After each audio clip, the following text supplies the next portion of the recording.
Shabbat Shalom a todos os irmãos, sejam bem-vindos a mais um estudo da Parashá. Hoje nós vamos estudar a Parashá Itró, que em português significa Jetro.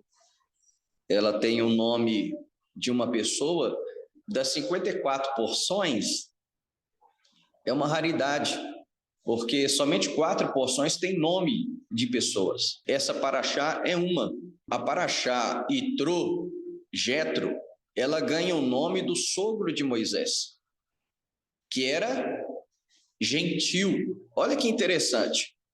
A Parashá que vai nos narrar as 10 palavras, Aseret Hadevarim, as 10 palavras, ou os conhecidos 10 mandamentos, ela tem o nome de um gentil. Isso nos mostra o quê? Que os 10 mandamentos, eles não são só para o povo judeu. Os 10 mandamentos é para toda a humanidade. Deus revela não só para o povo judeu. Se você vê até mesmo nessa imagem, multidões ao pé do Monte Sinai, ali existia o povo hebreu, ali existiam os israelitas, mas saiu uma mistura de povos juntamente com eles. Naquela época em que o povo de Israel sai do Egito, o Egito era o maior império do mundo, então havia gente e uma variedade de povos morando no Egito naquela época. Então, quando eles veem as 10 maravilhas ali, as conhecidas 10 pragas do Egito, falam, não, esse Deus de Israel é o verdadeiro Deus. E eles saem juntamente com o povo de Israel do Egito. Então, quando o Eterno dá as 10 palavras, os conhecidos 10 mandamentos no Monte Sinai, não só o povo de Israel recebe os 10 mandamentos, mas várias nações ali representadas também. Não é à toa que na tradição judaica diz que os 10 mandamentos, quando Deus pronuncia, se divide em 70 línguas, que é um símbolo das 70 nações do mundo, segundo a Torá. Então, cada povo ali ouviu os 10 mandamentos na sua própria língua. E é interessante porque na tradição judaica, o povo de Israel recebe os 10 mandamentos em Shavuot, em Pentecostes. E quando a gente estuda Atos capítulo 2, nós vamos ver que o mesmo fenômeno, que o mesmo evento que aconteceu aos pés do Monte Sinai, que cada um ouviu a Torá, os 10 mandamentos na sua própria língua, lá no Monte Sião, com o derramamento do Espírito Santo conforme prometido pelo Messias Yeshua, cada judeu que estava ali, que morava em vários países, e ali Atos vai enumerar de onde eles eram, cada um ouviu na sua própria língua nativa. Eram judeus, mas que nasceram na diáspora, nasceram fora de Israel, e cada um ouviu na sua língua materna. E aí eles se espantaram, nós estamos ouvindo esses galileus aí, que nunca moraram, que não conhecem outra língua, falando na nossa própria língua as maravilhas de Deus. Então, isso aqui nos chama muito a atenção, porque nós vamos ver vários judeus messiânicos, nazarenos e os ortodoxos também, quando questionado sobre os 10 mandamentos, o que eles dizem? Ah, não, isso aí é só para o povo judeu, principalmente o Shabat, né, o 4º mandamento. Não, o Shabat não é para gentio, o Shabat é só para o povo judeu. E não é verdade, porque nós temos a revelação do Shabat nos 10 mandamentos, e aqui foi entregue para todas as nações, né? Não é à toa que essa Parashá, de novo, ela tem o nome de um gentil, Itró, Jetro, que era sacerdote pagão de Midian, mas que se converteu ao Deus Israel, ao saber das maravilhas que Deus fez ao povo de Israel através do seu genro Moisés, Moshe. Então, irmãos, vamos estudar hoje, depois dessa introdução, a Parashá Itró, ela corresponde a Êxodo 18:1 e vai até Êxodo 20, versículo 26. A Haftará é Isaías 6, a 7, 6, 9, 5 a 7. E se estuda também os judeus messiânicos e nazarenos, a Brit Hadashah, conhecido no Novo Testamento, Mateus capítulo 5, versículo 17 ao 32. E o tema de hoje é: qual o propósito da entrega da Torá? Esse é um tema muito pertinente para nós. Qual que é o propósito de Deus entregar a Torá ao seu povo? Então, nós vamos adentrar aqui e vamos enumerar alguns dos propósitos, não todos, mas alguns dos propósitos pelo qual o Eterno revelou e entregou a Torá ao seu povo. Então, o primeiro propósito que eu coloquei do Eterno entregar a Torá é aliança. Aliança. E aí eu coloquei Êxodo 19:5, que diz: agora, pois, se diligentemente ouvirdes a minha voz e guardardes, a minha aliança, então sereis a minha propriedade peculiar dentre todos os povos, porque toda a terra é minha. Então, o primeiro propósito do Eterno revelar, entregar a Torá aos pés do Monte Sinai foi fazer uma aliança com aqueles que ali estavam.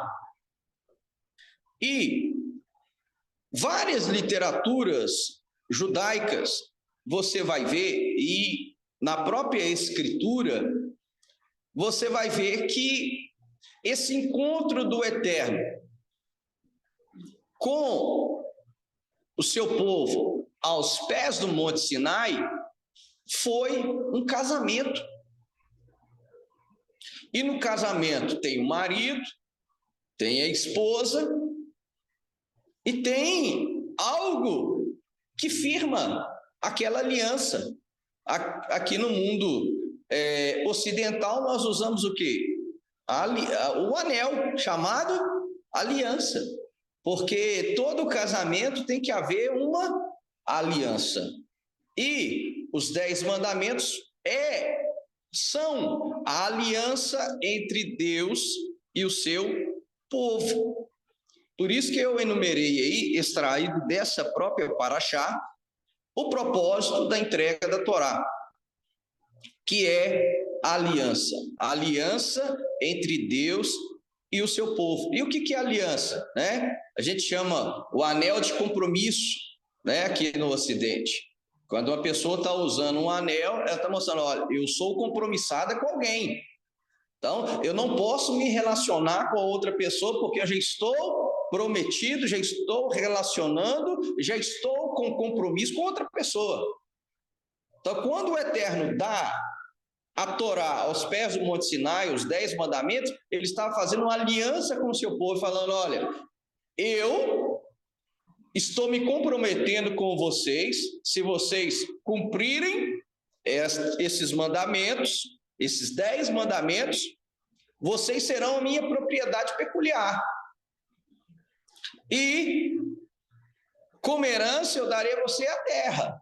Então aqui entra nesse versículo 5 aqui do capítulo 19, a terra. Então há aqui esse contrato entre o Eterno e o seu povo. Então, como que Israel e o povo que estava ali aos pés do Monte Sinai, as nações ali representadas aos pés do Monte Sinai, eles receberam então os 10 mandamentos para mostrar para eles que ao guardarem, ao cumprirem aquilo, eles iam mostrar para as demais nações, para os demais povos, para as demais pessoas o quê? Eu tenho um compromisso com o Eterno. Por isso que eu não adoro outros deuses. Ah, por que você guarda esses mandamentos? Porque eu tenho um compromisso com o Eterno. Eu tenho uma aliança com o Eterno. Eu tenho uma aliança com Deus. Por isso eu sou assim. Eu sou comprometido, eu sou comprometida com Ele. Eu tenho uma aliança com Ele. Por isso que eu guardo esses 10 mandamentos. Ok? Então, o primeiro propósito da entrega da Torá se chama aliança. Eu coloquei uma ketubá, que é um contrato de casamento judaico. Todo casamento judaico, ele tem a ketubá.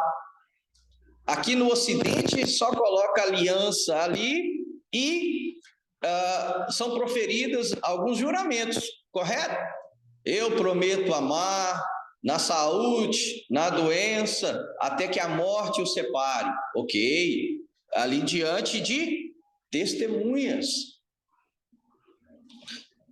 E no casamento judaico, além desses juramentos, além de ter um celebrante desse casamento, há uma ketubá, há um contrato de casamento. Ali vem escrito o dote, ali vem escrito se uma das partes quebrar o contrato, quanto que tem que indenizar a outra parte. O negócio é sério. No Oriente o negócio é sério. Você está assumindo um compromisso comigo aqui. Se você quebrar esse compromisso, tem uma cláusula aqui. Então, o Eterno, ao revelar os 10 mandamentos ao pé do Monte Sinai, ali era ketubá. Aquelas tábuas ali com os 10 mandamentos, era a ketubá do Eterno para o povo de Israel. Está aqui as cláusulas para você ser minha esposa, para você ser minha noiva. Os 10 mandamentos. Essa é a nossa ketubá. E aos pés do Monte Sinai ali, nós temos o Eterno, nós temos o povo, e meio que o casamenteiro, o celebrante, era Moshe, ele que foi esse intermediário entre ambos, entre esse casamento. E olha o que diz Êxodo 19:8. Então, o povo respondeu. Então não foi uma aliança apenas unilateral, onde só o Eterno prescreveu os 10 mandamentos e falou: olha, você obedece, mas nós vimos também que o Eterno colocou como contrapartida: se você guardar esses 10 mandamentos, você vai ser minha propriedade peculiar. Você vai ser meu. Haverá um compromisso meu para com vocês. Mais do que as outras nações, o meu compromisso será com vocês. E aí, em Êxodo 19:8, olha o que o povo responde. Então, do outro lado, a noiva, a esposa, ela responde, o povo responde. Então o povo respondeu a uma só voz: tudo o que o Senhor falou, faremos. E Moisés relatou ao Senhor as palavras do povo. Está vendo que Moisés é um intermediário? O Eterno falou, deu os 10 mandamentos, deu leis, deu regras. Todo relacionamento ele precisa ter leis, ele precisa ter regras. Senão vira uma anarquia, vira uma confusão e não há relacionamento que dure. Então, quando foi apresentado para o povo, porque segundo a tradição judaica, o povo só ouviu o Eterno falar diretamente com eles os 2 primeiros mandamentos. Eu sou Adonai, o Senhor teu Deus, o primeiro, e não terás outros deuses diante de mim. Aí o povo não conseguiu suportar a dimensão da revelação, porque Deus falava, o monte fumegava, tremia, raios, relâmpagos, trovões, e aí o povo vira para Moisés: não, Moisés, fala você com o Eterno e você fala conosco, porque senão nós morreremos. E de fato, isso é narrado na própria Escritura, que Moisés vira esse intermediário. Então, ele apresenta os 10 mandamentos para o povo, aí o povo responde em hebraico, eu coloquei aí negritado, Nascer venishma, foi o que o povo respondeu. Só que em hebraico, a ordem é diferente. Olha só, nascer é fazer, vem de nassar, faremos, e ver nishma, shema, vem o quê? Ouviremos. Então, o povo está falando, nós vamos fazer e depois nós vamos ouvir. Ou seja, nós vamos cumprir tudo isso que o Eterno prescreveu nos 10 mandamentos, depois nós vamos entender. E o rabino messiânico Joseph Shulam, ele dá até esse exemplo concernente o Shabat. Fala, olha, se você quiser guardar o Shabat, guarde, faça, nascer, faça. Que na medida que você fizer, você vai entender. Então, na caminhada com o Eterno, às vezes, nós vamos cumprir alguns mandamentos, algumas normas, algumas regras, que a princípio a gente não entende. E ainda tem os mandamentos, as categorias de mandamentos na Torá, que se chamam o quê? Hukim. Hukim são os mandamentos que nós não entendemos. Não entendemos, o Eterno deu ali, a gente não entende. Por que existem as leis de Kashrut, as leis alimentares? Todo mundo fala, mas o bacon é gostoso demais. Não é de duvidar, não, é gostoso mesmo. Mas o Eterno falou, não coma. Por quê? Não sei. Ele não revelou por quê. É um mandamento na categoria de Hukim. Deus só falou, olha, vocês não vão comer. Para quê? Para haver essa separação. Para mostrar, olha, vocês agindo assim, ficará nítido, tanto para vocês quanto para os outros, que vocês têm um compromisso comigo, que vocês têm uma aliança comigo, que vocês têm um casamento comigo, que vocês têm algo sério comigo, e eu me comprometo a ser o Deus de vocês. Então isso é fortíssimo. E aqui, irmãos, inverte a ordem, porque no mundo ocidental, nós, principalmente nós aqui do Brasil, a gente primeiro quer entender. Não, peraí, deixa eu sentar, deixa eu entender primeiro como é que é. Não, pega e faça. E como diz o versículo anterior, diligentemente, ou seja, faça rápido. O Eterno falou, seja ágil, seja rápido em responder, em atender, em executar, e faça com zelo, faça com excelência. Isso que significa a palavra diligência. Então, aqui há um contrato de casamento. Se nós formos analisarmos o conceito da palavra até grega, eclesia ou eclésia, que do grego traduz para o português como igreja, o que é o conceito de eclésia dentro do grego?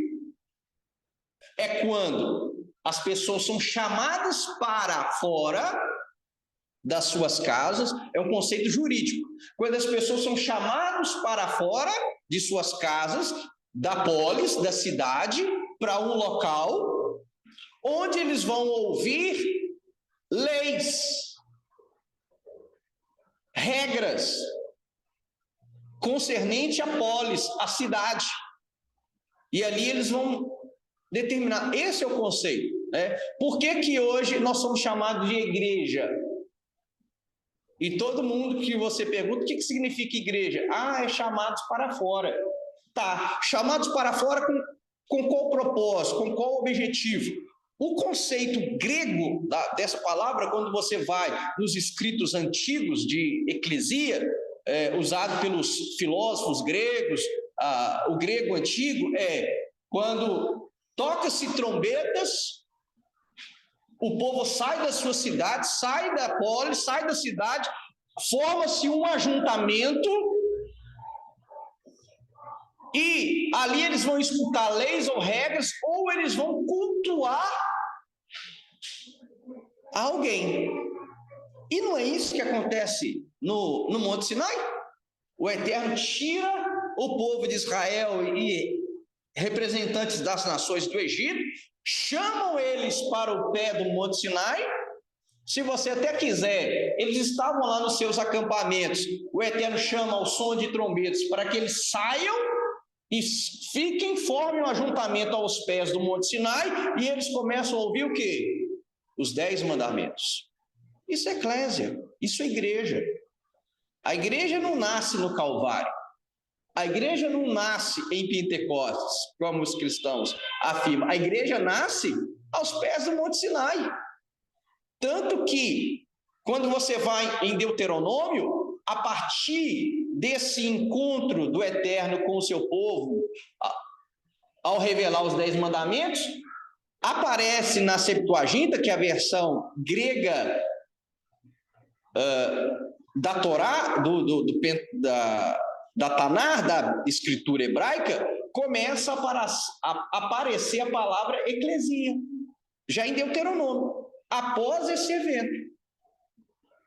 Então, nós temos até um estudo no canal que fala onde que nasceu a igreja, e eu mostro que a igreja, de fato, ela nasce aos pés do Monte Sinai. Isso aqui é uma pregação, um ensino escandaloso. Você fala isso hoje em um púlpito, seu microfone é cortado e você é expulso na hora. Mas, de fato, conforme a etimologia da palavra, acontece aqui, nessa paraxá. Então, o primeiro propósito ao Eterno entregar a Torá é aliança. E aí nós vimos que aliança requer compromisso, normas, e por isso a Ketubá, o contrato de casamento, quando foi apresentado para a noiva aceitou. Só que, olha que interessante, eu coloquei também, a aliança exige sangue. Isso é fantástico. Porque a aliança exige a Ketubá, que é o contrato de casamento, que é os 10 mandamentos, mas a aliança também exige sangue. Hoje não, o mundo está corrompido e depravado. Mas no mundo antigo, o que era apresentado? Após o casamento? O lençol. E o que tinha que ter no lençol? Sangue. Para mostrar o quê? Que a mulher era virgem. Então, até no casamento, tinha que ter sangue, a amostra da virgindade. Não, ela é pura e ela foi apresentada para mim pura. Esse conceito está todo no Novo Testamento, gente. Tem a aliança, tem os mandamentos, mas tem que ter sangue também. Toda aliança tem sangue. Toda aliança exige sangue. Até mesmo quando as pessoas vão fazer pacto com Satanás, o que Satanás exige? Sangue. Tem que haver sangue. Então, a aliança que Deus fez com vamos chamar assim, as nações aos pés do Monte Sinai, tinha o quê? Sangue. Olha só, aí eu coloquei Êxodo 24, 7 e 8. E tomou o livro, olha só, o livro da aliança. A Bíblia é chamada de quê? Do livro da aliança. Aquele rolo ali que Moisés pegou, tinha o quê? Só a Torá, só mandamentos. Então o livro que nós carregamos se chama o livro da aliança. E a aliança aqui é o quê? Mandamentos. É o que o nosso relacionamento com o Eterno exige. No seu relacionamento também, há coisas que você não aceita. Que se acontecer, fala, acabou. Então todo casamento tem isso. Então vamos lá, Êxodo 24, 7 e 8. E tomou o livro da aliança e o leu ao povo. E eles disseram, tudo o que falou o Senhor, faremos e obedeceremos. De novo, a mesma expressão. Eu vou fazer primeiro, depois eu vou entender o que eu estou fazendo. Naaseh venishma. Então, tomou Moisés aquele sangue e o aspergiu sobre o povo e disse: eis aqui o sangue da aliança que o Senhor fez convosco a respeito de todas estas palavras. Para quem conhece o Novo Testamento, soa já, né? Falou, eu nem sabia que tinha isso na Torá. Yeshua não tirou nada do sovaco. Ele é o Messias de Israel. Quando ele pega o cálice da redenção, ele queria remeter aonde? Aonde a igreja nasceu. Então, eis aqui o sangue da aliança. Então, toda aliança exige sangue. E aí, como já soa, né?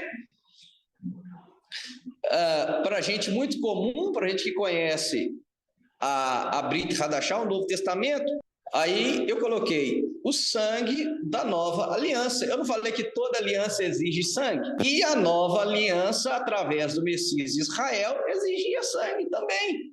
Assim como a primeira aliança, ali aos pés do Monte Sinai, exigiu sangue de animal, a nova aliança também exigiu sangue, mas o sangue do Filho de Deus, o sangue do Messias.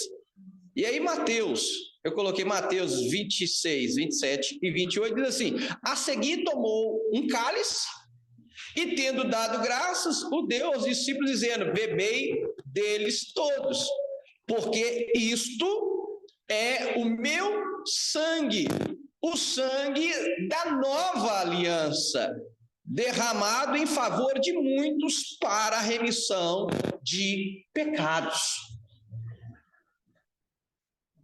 Então aqui nós temos de novo, e agora Yeshua com seus discípulos falando: olha, o cálice, o terceiro cálice da Pêssah, da Páscoa, chamado cálice da redenção, esse cálice da redenção é através do meu sangue. Porque o derramado meu sangue é a favor de muitos para a remissão dos pecados, para perdão dos pecados. Então, este sangue é o sangue da nova aliança. E aí, nós temos que sempre lembrar, principalmente aos cristãos, o quê? Aonde aparece essa expressão na Tanakh, na Bíblia hebraica, no chamado e conhecido por eles como Antigo Testamento. Onde que está?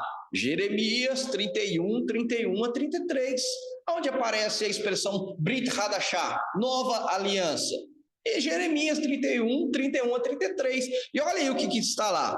Jeremias profetizando: eis aí vem dias, diz o Senhor, em que firmarei uma nova aliança, olha a expressão aí, Brit Hadashah, nova aliança, com a casa de Israel e com a casa de Judá. E olha o que diz o Eterno: não conforme a aliança que fiz com seus pais, no dia em que os tomei pela mão para os tirar da terra do Egito. Por quê? Olha só o que diz o texto: porquanto eles anularam a minha aliança.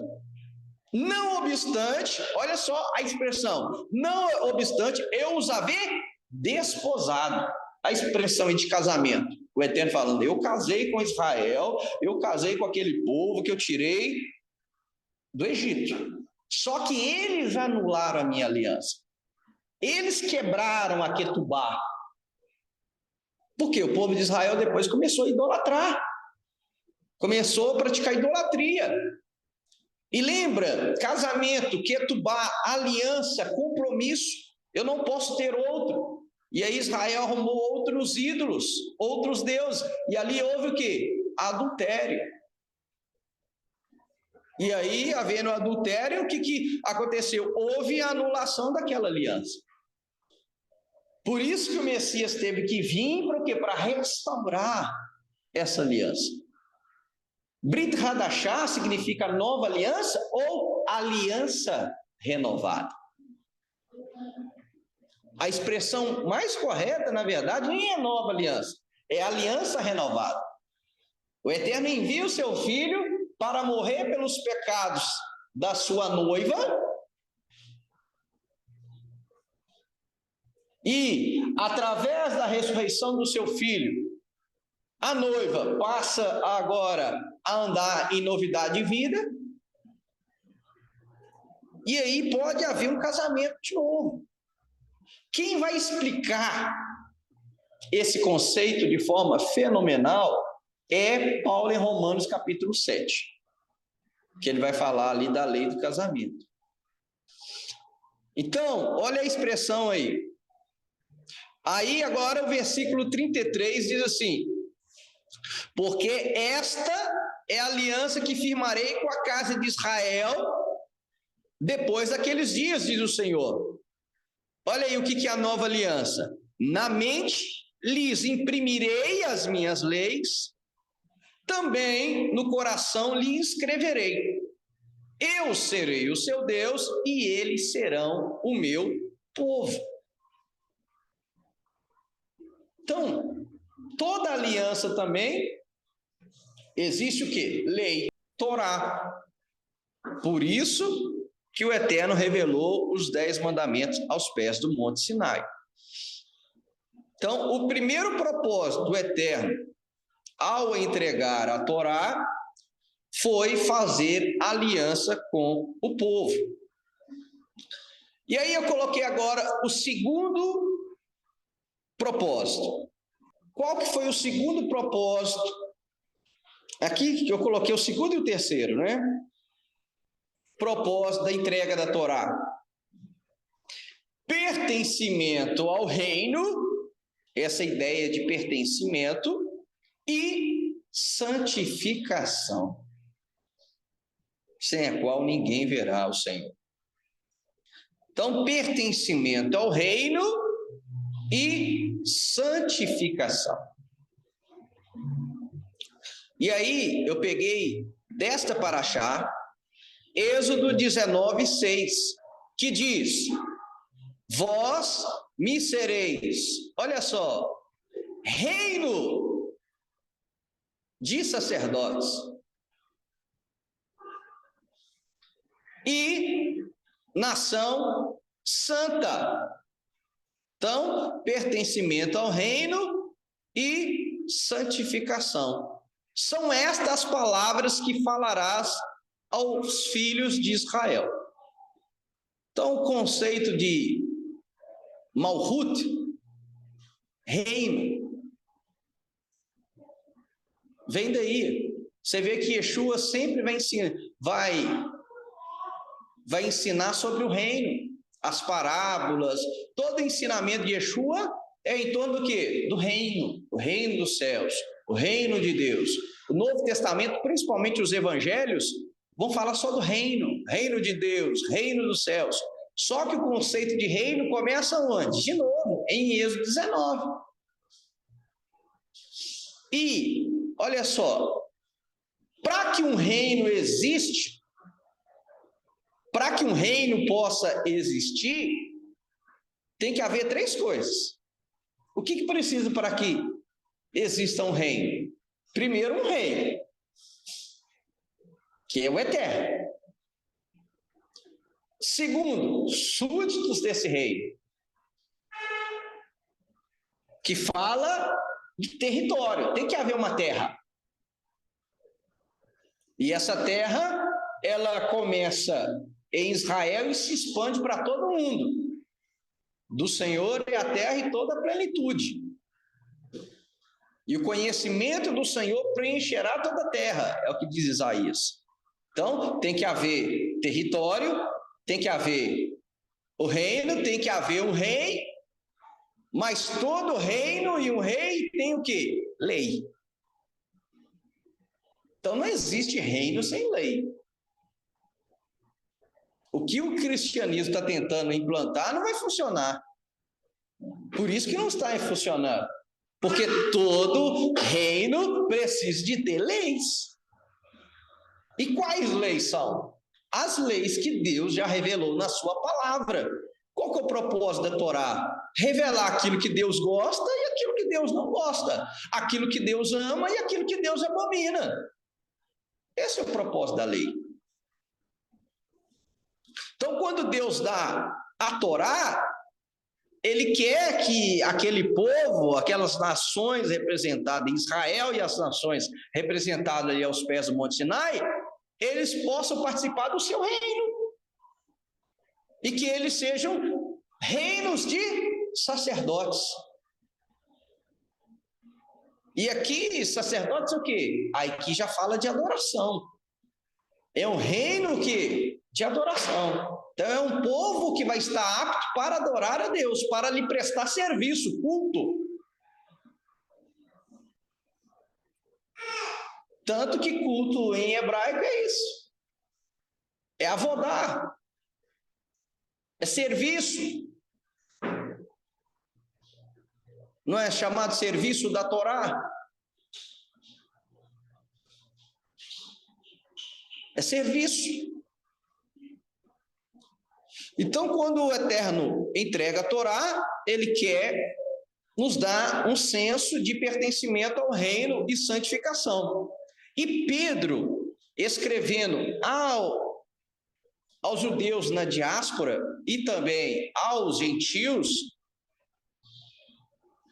messiânicos, o que ele escreve? Em 1 Pedro 2, 9 e 10. A mesma coisa que está em Êxodo 19. Vós, porém, sois raça eleita, ou seja, sacerdote real. Da onde que ele tirou isso? De Êxodo 19. Nação santa. É a mesma expressão em hebraico. Povo, olha só, povo de propriedade exclusiva de Deus. É o que o Eterno prometeu. A fim de proclamar as virtudes daquele que vos chamou das trevas para a sua maravilhosa luz. Vós sim, antes não erais povo, aí falando para os gentios, para os pagãos, mas agora sois povo de Deus, que não tinhas alcançado misericórdia, mas agora alcançastes misericórdia. Aí nós vamos ver em Apocalipse a mesma expressão. Aqui em Apocalipse nós vamos ver a mesma expressão, reino de sacerdotes. Lá no início de Apocalipse, no capítulo 1, versículo 5 e 6, está lá. Da parte de Jesus Cristo, que é a fiel testemunha, o primogênito dentre os mortos e o príncipe dos reis da terra, aquele que nos amou e em seu sangue nos lavou dos nossos pecados. Lembra? Toda aliança tem que haver sangue. E nos fez reis e sacerdotes para Deus e seu Pai. A ele glória e poder para todos sempre. Amém.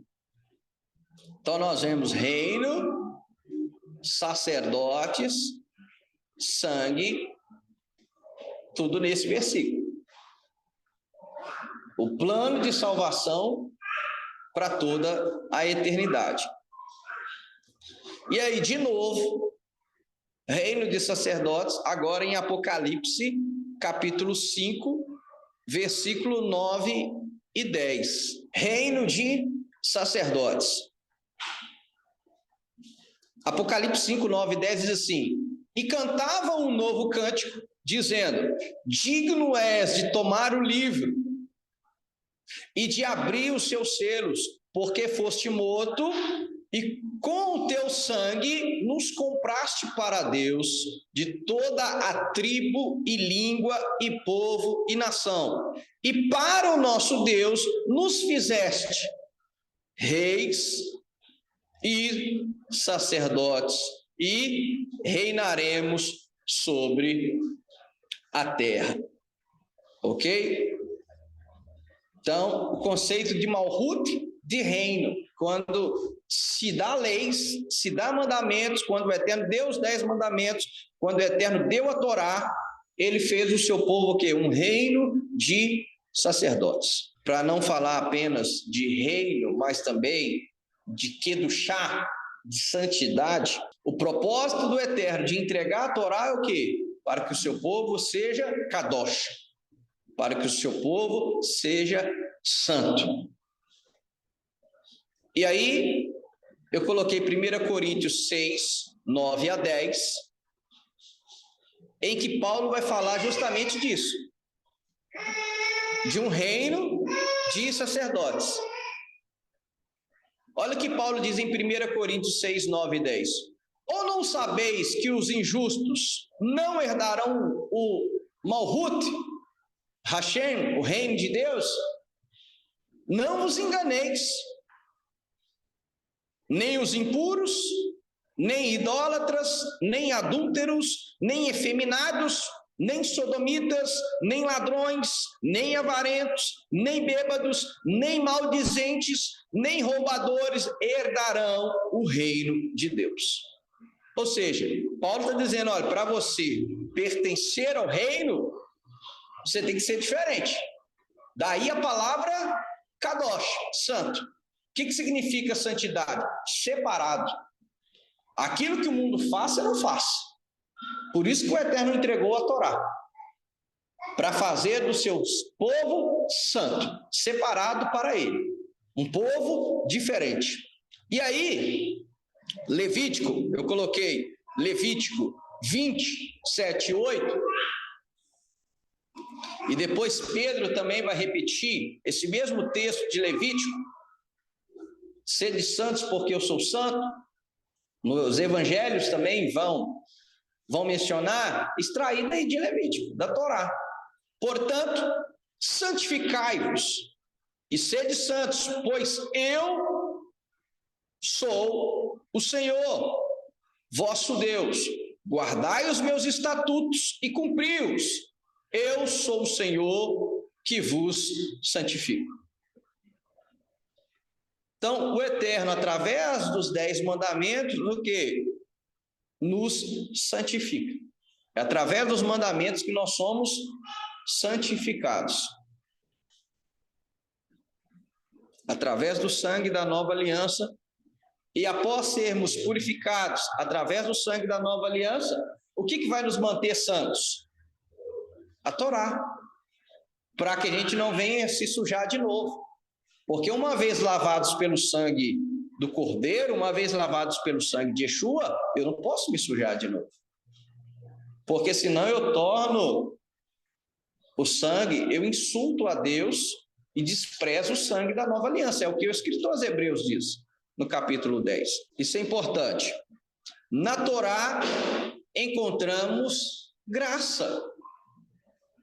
Eu encontro graça nos 10 mandamentos. Há a palavra graça ali.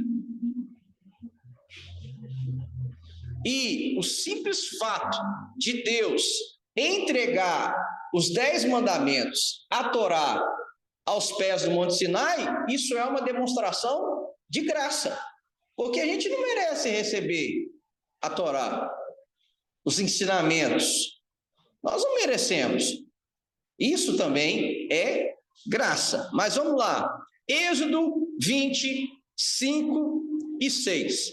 Diz assim: não adorarás, nem lhes darás culto, porque eu sou o Senhor, teu Deus, Deus quiná, Deus ciumento.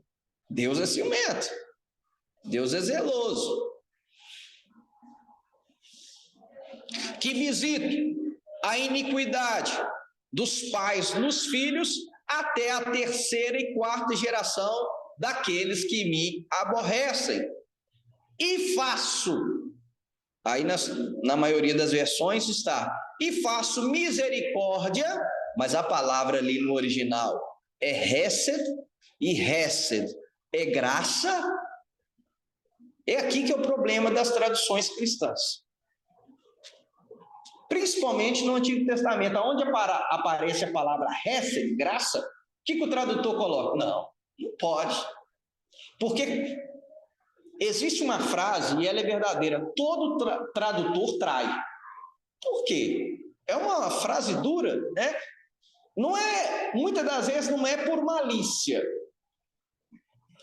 Porque às vezes quando você vai traduzir uma outra língua, na sua língua não tem nenhuma palavra correspondente à que ele está falando. Então você vai colocar uma palavra aproximada. Por isso que existe essa frase, todo tradutor trai. Porque normalmente às vezes você não consegue traduzir fielmente.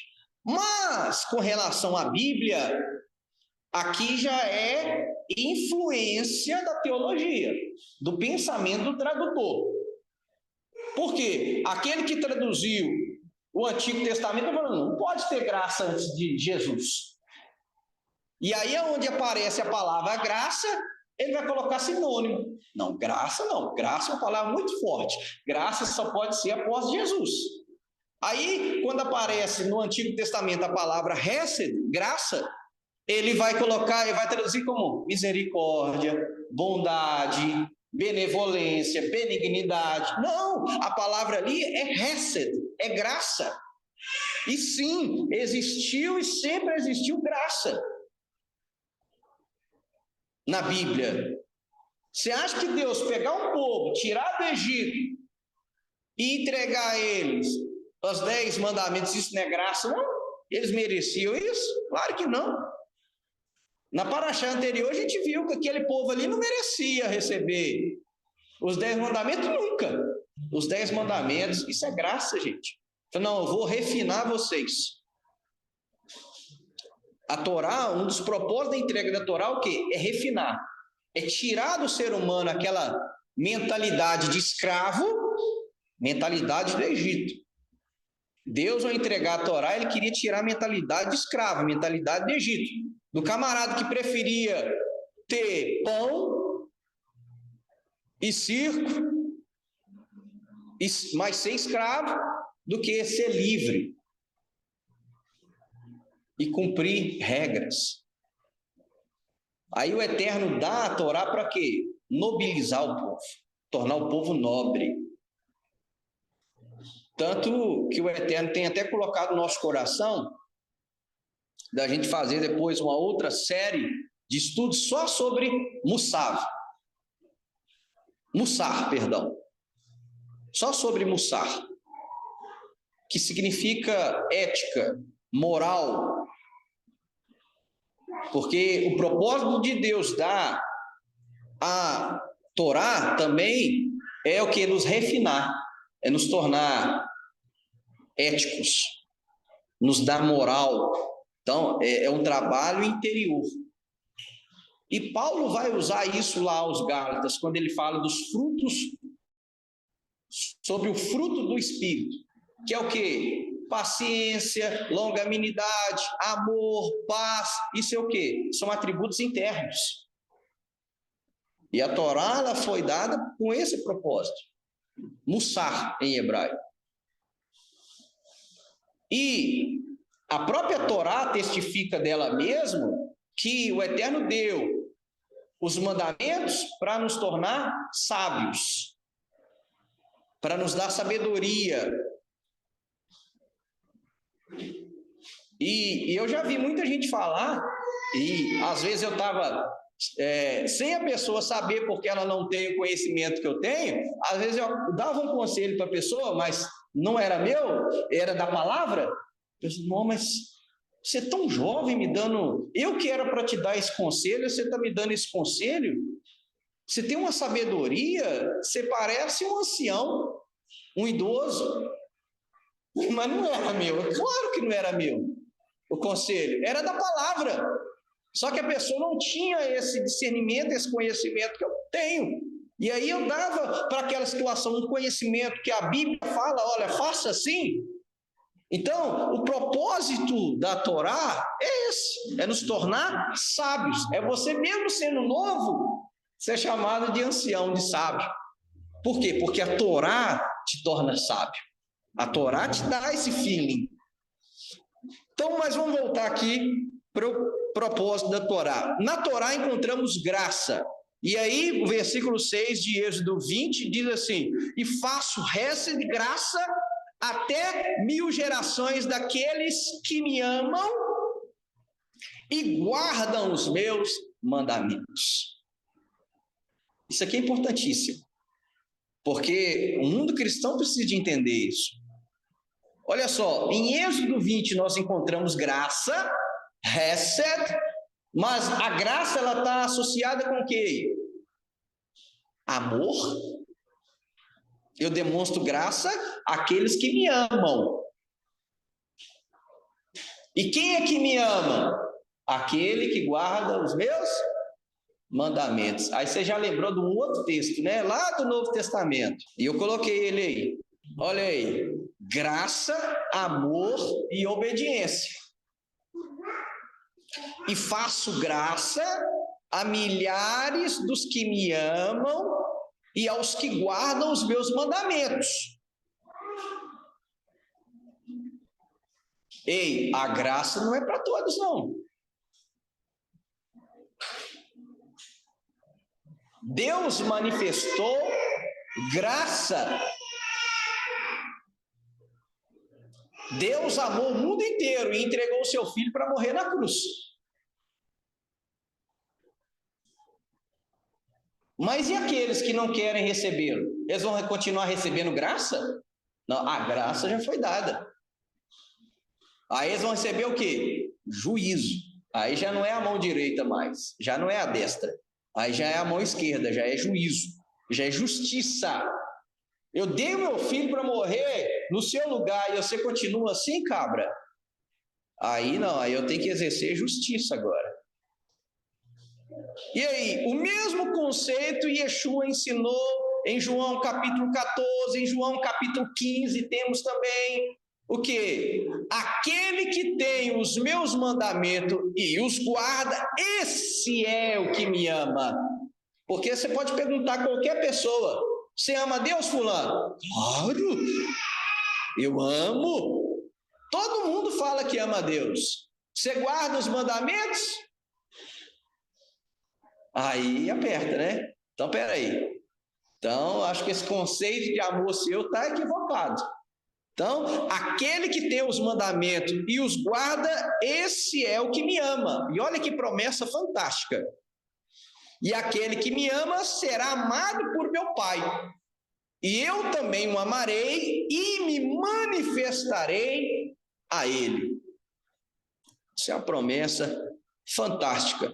Então, graça está associada a amor e a obediência, tanto nos 10 mandamentos, quanto nos ensinamentos de Yeshua, que é a graça máxima de Deus, a manifestação máxima da graça de Deus. Olha isso aí, que fantástico!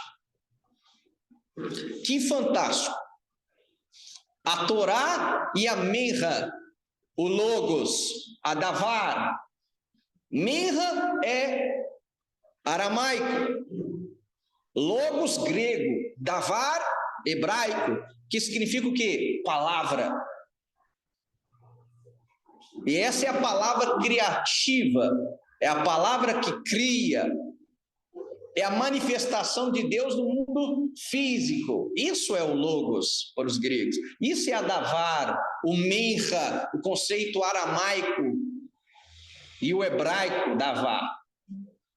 Olha só como que começa os 10 mandamentos. Êxodo 21. Então falou Deus todas estas palavras. Isso é como está traduzido nas Bíblias. Mas aí tem um Targum, né? Lembrando de novo, os irmãos, o que é um Targum? Quando o povo de Israel volta do exílio babilônico, depois de 70 anos, longe da sua pátria, já estava perdendo a pronúncia do hebraico. Era uma língua quase que morta. E aí, quando era lida a Torá em hebraico, as pessoas não entendiam direito. E aí, o que eles fizeram? Aí eles fizeram uma tradução para o aramaico, que era a língua babilônica, que era a língua falada entre os babilônicos também, e que o povo estava acostumado. E aí lia-se os Targumim, o Targum, que é a versão aramaica do texto hebraico. Só que não era uma tradução literal, era uma tradução parafraseada, já traduzia explicando como que os antigos entendiam. E aí quando você pega o Targum de Êxodo 21, olha como é que está lá no Targum. E a palavra do Eterno falou, aí faltou o D, todas estas palavras. Então, quem que falou no Monte Sinai? Yeshua. A palavra do Eterno, quem que é o Logos? Quem que é o Verbo? No princípio era o Verbo, e o Verbo estava com Deus, e o Verbo era Deus. Yeshua. Então, quem falou as 10 palavras ali para Moisés foi Yeshua. E aí, como que Yeshua, para que eu coloquei isso?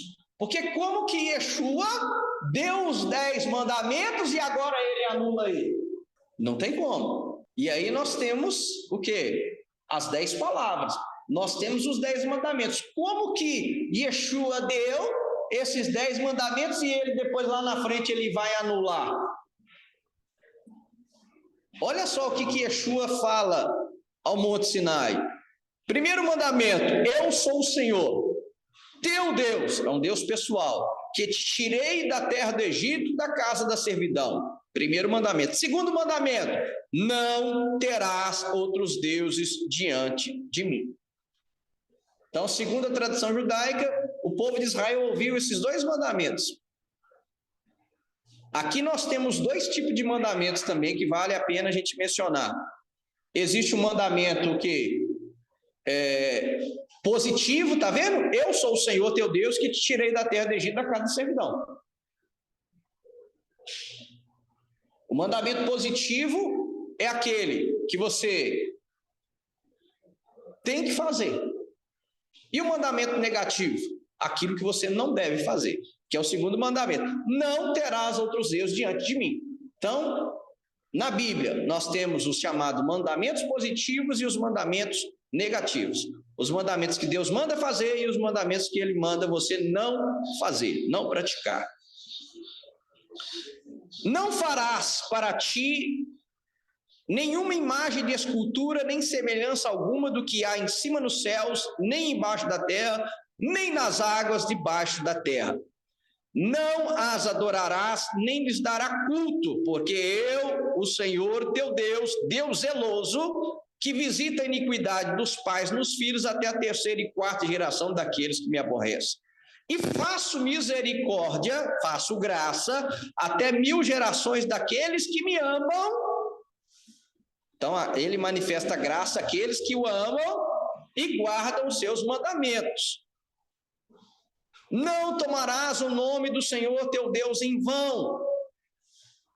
3º mandamento: porque o Senhor não terá por inocente o que tomar o seu nome em vão. 4º mandamento: lembra-te do dia de sábado para o santificar. Como é que Yeshua deu o mandamento do sábado lá no Monte Sinai e depois ele vai anular o mandamento do sábado? 6 dias trabalharás e farás toda a tua obra, mas o 7º dia é o sábado do Senhor teu Deus. Não farás nenhum trabalho, nem tu, nem o teu filho, nem a tua filha, nem o teu servo, nem a tua serva, nem o teu animal, nem o forasteiro das tuas portas para dentro. Porque em 6 dias fez o Senhor os céus e a terra, o mar e tudo que neles há. E ao 7º dia descansou. Por isso o Senhor abençoou o dia de sábado e o santificou. 5º mandamento: honra teu pai e tua mãe, para que se prolonguem os teus dias na terra que o Senhor teu Deus te dá. 6º mandamento: não matarás. 7º mandamento: não adulterarás. 8º mandamento: não furtarás. 9º mandamento: não dirás falso testemunho contra o teu próximo. E 10º mandamento: não cobiçarás a casa do teu próximo, não cobiçarás a mulher do teu próximo, nem o seu servo, nem a sua serva, nem o seu boi, nem o seu jumento, nem coisa alguma que pertence ao teu próximo. Então, eis aí os 10 mandamentos. E aí vem hoje o cristianismo e fala: não, o 4º mandamento mudou. Agora não é o sábado mais, agora é o domingo. Ou não, você pode, isso é sofisma. Não, você pode guardar qualquer dia. É só você guardar um dia para Deus. Pode ser a segunda, pode ser a quarta, pode ser a sexta. É só você guardar um dia para o Senhor. Não, gente. Aqui estão os 10 mandamentos. Esse povo vai pagar um alto preço, principalmente esses líderes que falam que o mandamento mudou. Porque nós vimos lá que o próprio Yeshua que deu esses 10 mandamentos. E aí eles estão falando que Yeshua que mudou. E olha o que diz Êxodo 31, 18. É aquilo que eu sempre friso.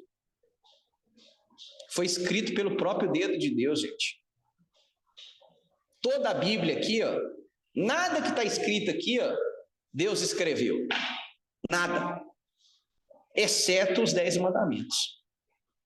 Os 10 mandamentos, está vendo aí a imagem? Foi escrita pelo próprio dedo de Deus. E tendo acabado de falar com ele no Monte Sinai, Êxodo 31, 18, deu a Moisés as 2 tábuas do testemunho. Tábuas de pedra escritas pelo dedo de Deus. Então, da Bíblia, meu amigo, nada aqui, tudo foi escrito por homens, inspirados por Deus, mas homem. Mas os 10 mandamentos foi escrito por Deus. E como que Deus escreveu algo e depois ele arrepende? Não tem como. Não tem como mudar. O camarada pode pular para lá, pular para cá, falando, meu amigo, 4º mandamento é 4º mandamento. Foi escrito pelo dedo de Deus. Ah, você acha então que eu não vou ser salvo porque eu não guardo o sábado? Foi escrito pelo dedo de Deus. Aí agora o negócio é com você. Eu não vou entrar em mérito de salvação. Eu sempre falo, eu não entro em mérito de salvação. Salvação é um mistério. A gente não sabe de nada. Mas eu não pago para ver, não. Eu não pagaria para ver, não. Eu vou tentar guardar e cumprir aqui esses 10 mandamentos escritos pelo dedo de Deus. A Torá não foi abolida na nova aliança. Nós vimos que a aliança, ela tem a ketubá, ela tem um contrato de casamento. Como que a nova aliança é sem Torá? Não tem como. Por isso que eu coloquei, a nova aliança não foi abolida na Torá. E o próprio Messias, Yeshua, é o que disse isso. Mateus 5,17. Não penseis que vim revogar a lei ou os profetas. Eu não vim revogar, abolir, anular.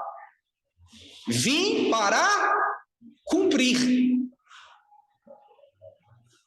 Só que até a palavra cumprir aqui, o pessoal dá um somebody love. Como que o cristianismo, na sua maioria, entende hoje cumprir? Não, Jesus cumpriu, eu não preciso cumprir, não. É assim que eles entendem, a maioria é assim.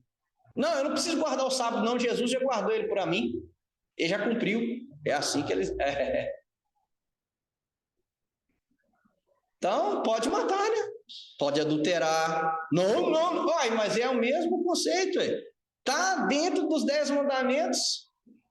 Está vendo a incoerência? Não é coerente. Aí, eu fiz questão de pegar no original lá a palavra cumprir.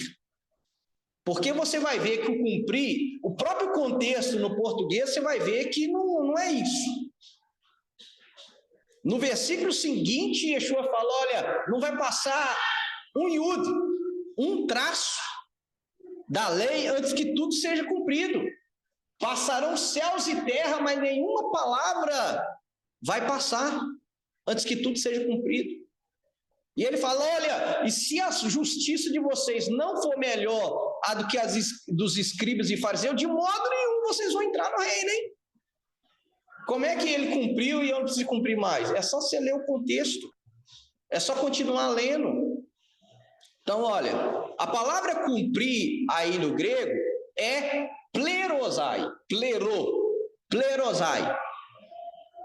Que significa literalmente o quê? Encher. O copo estava meio cheio, e aí Yeshua veio e completou. Então, a palavra Plerosai aí significa literalmente encher e que é traduzida como completar. Yeshua diz, olha, eu não vim anular, abrogar, revogar a lei ou os profetas. Eu vim para completar. Eu vim para trazer a plenitude.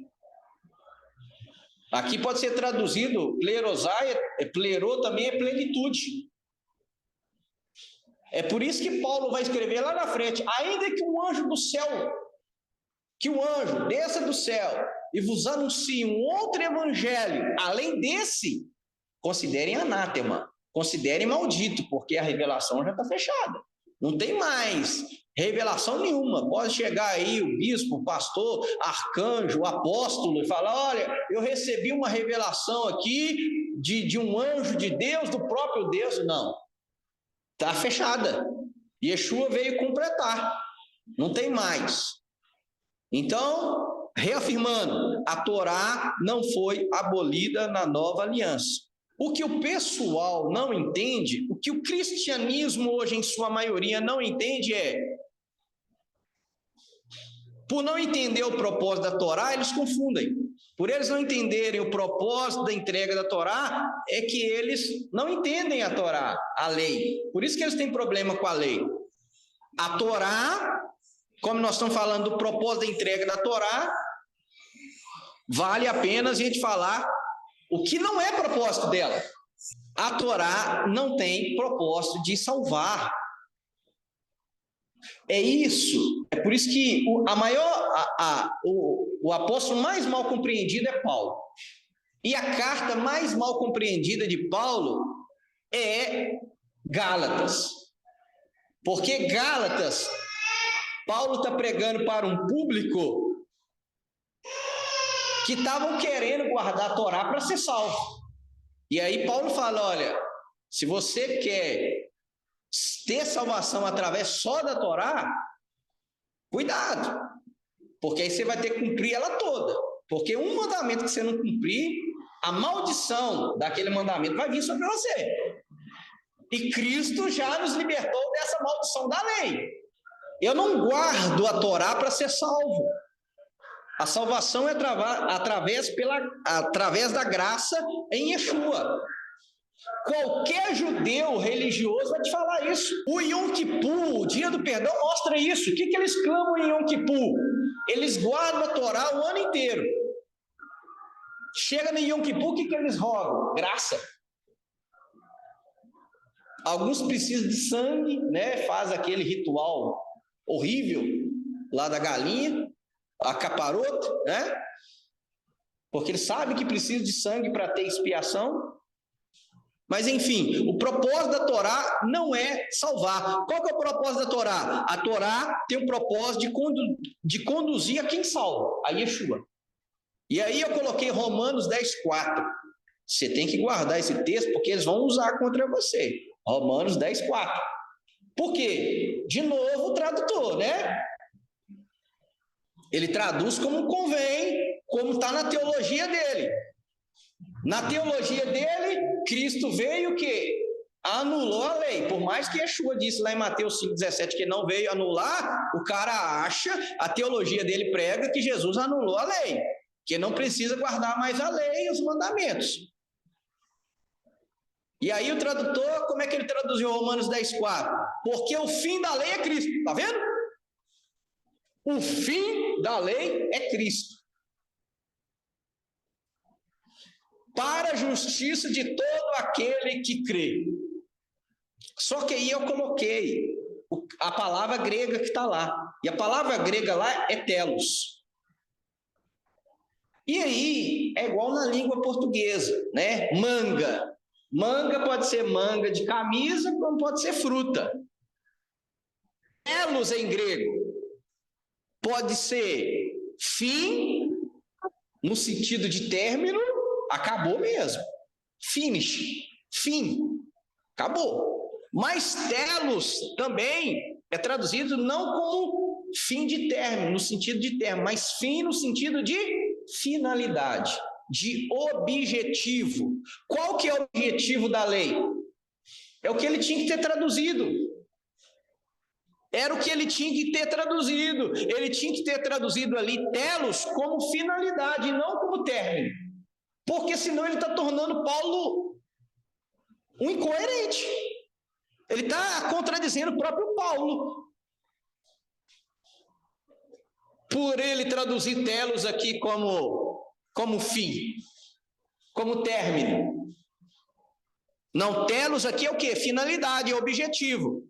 Olha como que ele deveria traduzir. Porque a finalidade da lei é Cristo. E Paulo vai falar isso, gente, na carta dele inteira.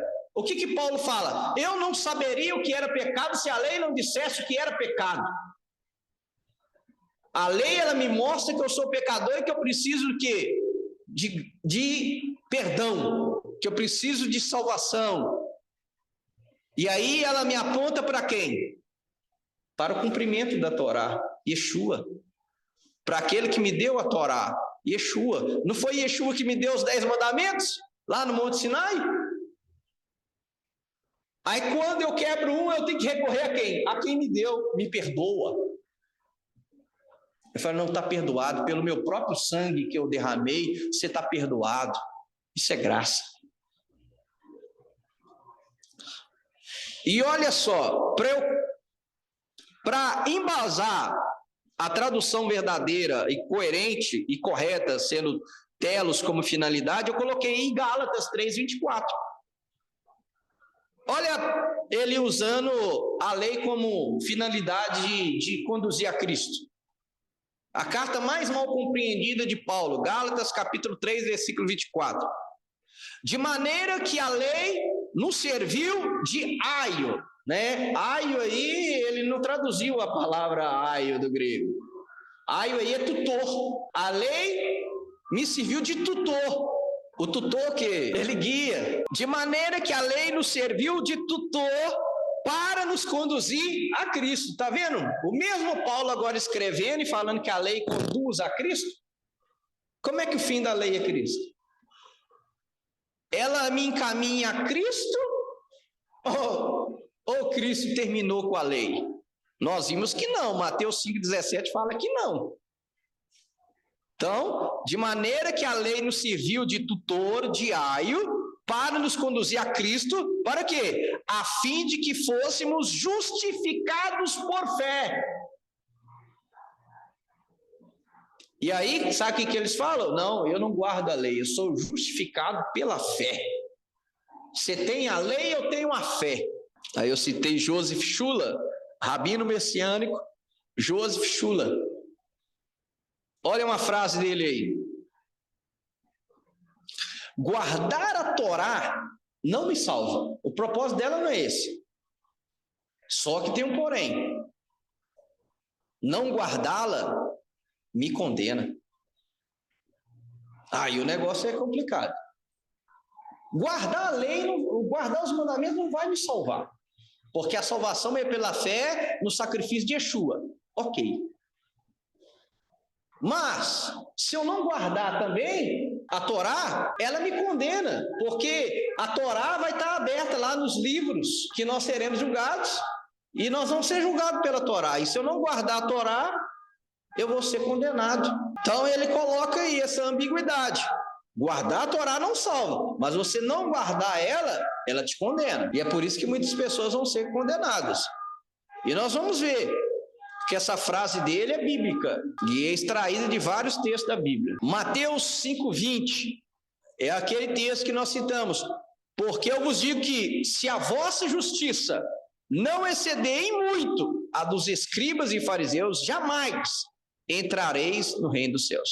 Exceder em muito ainda, Tiago. O negócio, o crivo é alto. O próprio Yeshua falou lá em Mateus 23, aquilo que os fariseus ensinavam vocês devem guardar, cumprir. Vocês não devem imitar eles, porque eles ensinam e não fazem. Então, quando eu pratico a Torá, eu tenho a justiça. Eu sou considerado justo. Por que na Bíblia, e aí muitos cristãos vão bater queixinho para explicar, aqui, Simão é chamado justo. Antes de Jesus ter morrido na cruz, por que as pessoas eram chamadas justas antes de Jesus? Se só Jesus que justifica, é a justiça da Torá. É aquilo que eu falei, tem dois tipos de justiça na Bíblia. Aquele que nós recebemos pela fé, através de Yeshua, e a justiça da Torá. Você tem que ter as duas.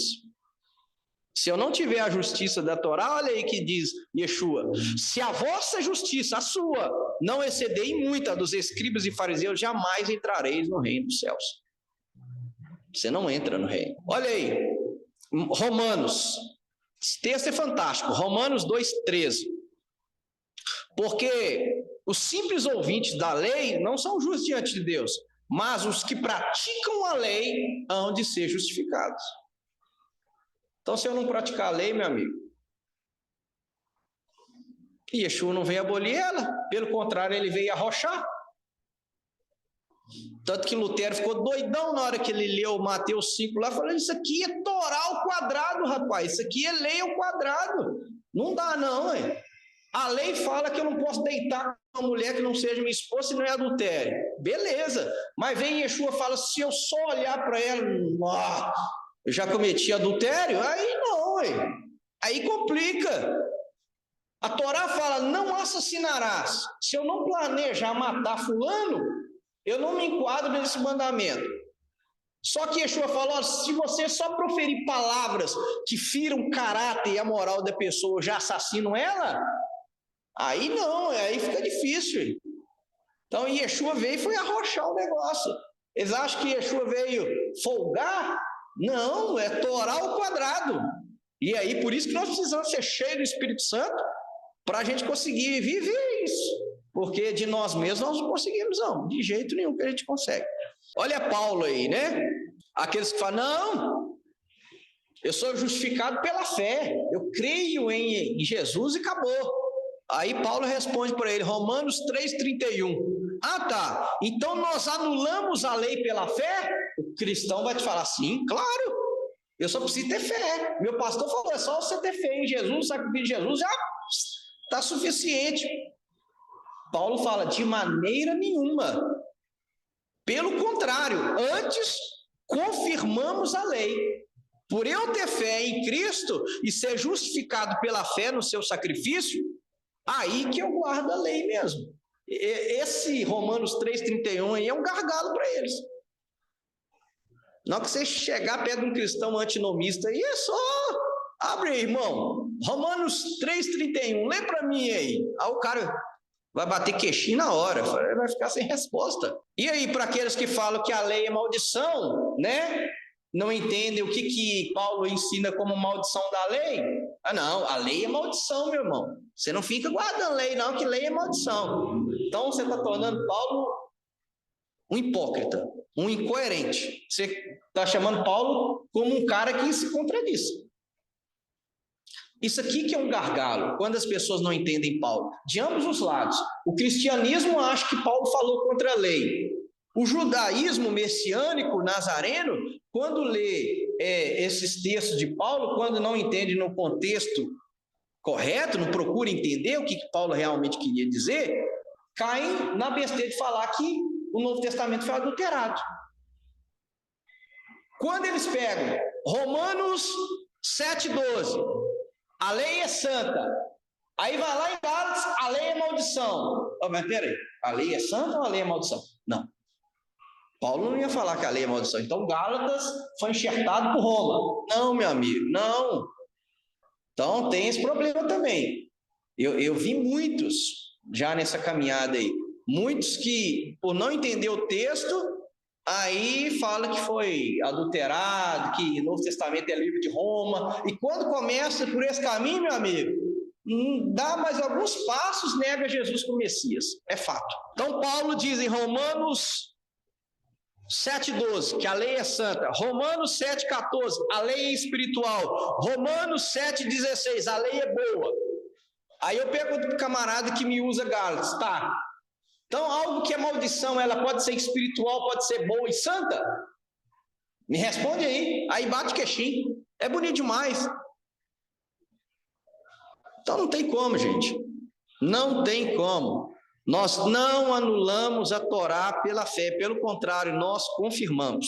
Nós encerramos com este último slide, que é o que a gente prega. A gente traz esse ensino com esse objetivo, de livrar as pessoas de irem para o inferno. E principalmente a crentaiada, principalmente os crentes, de não irem para o inferno, porque a maioria vai. Por causa dessa teologia de hoje. Por isso que a gente combate ferozmente essa teologia. Porque muitos cristãos vão para o inferno. Por causa desse ensino antinomista de hoje. Por isso que a gente traz esse ensino aí. Você quer salvar alguma pessoa? Manda esse estudo para ela depois. Olha só o que diz Yeshua em Mateus 7, 21 a 23, encerrando o Sermão da Montanha. A aplicação da lei através de Yeshua. Nem todo que me diz Senhor, Senhor, de forma carinhosa, né? Ai, Senhor, não entrará no reino dos céus, mas aquele que faz a vontade de meu Pai que está nos céus. Por que eu falo que a maioria vai ser condenada? Olha o versículo 22 aí. Muitos, não é alguns, não é poucos, é muitos. Muitos naquele dia hão de dizer-me, Senhor, Senhor, porventura não temos nós profetizado em teu nome? Você vai na internet, aí tem um monte de igreja profetizando.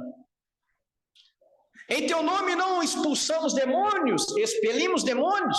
Várias igrejas, aí você liga na televisão, está lá expulsando demônio.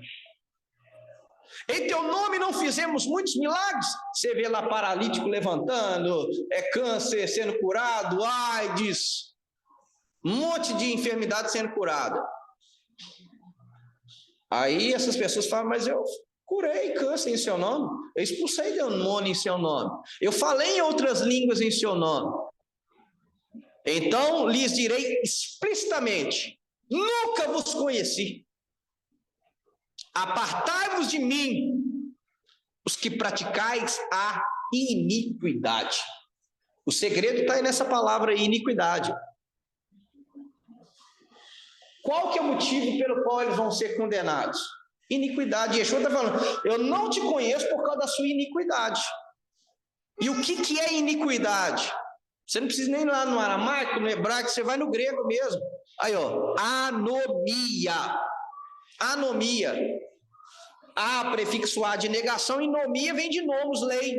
Aí eu coloquei sem lei. Apartai-vos de mim, vocês que por mais que falavam que me serviam, viviam sem lei, sem Torá. Vão ser rejeitados por viverem sem Torá. Por quê? Por causa da teologia de hoje. Infelizmente, a tradução, ela trai. Ela é maliciosa, ela é tendenciosa. Porque aquilo que nós falamos, no Antigo Testamento, quando aparece graça, traduz com misericórdia, benignidade, bondade. Por quê? Não pode ter graça no Antigo Testamento. Lá no Novo Testamento, ao invés dele traduzir como finalidade, o cara coloca fim. Aqui tem uns que diz praticante do mal, nem coloca iniquidade. A NVI traduz como mal. Aí traduz iniquidade. Você pergunta para a igreja, eu já fiz esse teste várias vezes nas igrejas que eu preguei. Igreja, o que é iniquidade? Aí primeiro veio o grilinho, né? Vamos, igreja. Aí quando eles veem que eu apertei, a um fala, é pecado. Boa. Mas que tipo de pecado? Aí já... Isso aqui é o fechamento do Sermão da Montanha que Yeshua aplicou a Torá. É a Torá segundo Yeshua, Mateus capítulo 5, 6 e 7. Então é isso, meus queridos. Qual é o propósito da entrega da Torá? Nós respondemos aí. Foi aliança,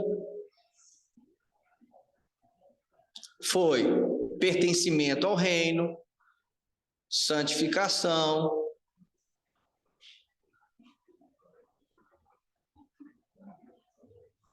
graça, nos conduzir a Cristo.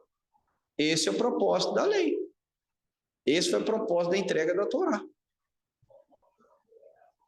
Amém? Então, Shabbat Shalom a todos os irmãos e até o próximo estudo da nossa Paraxá.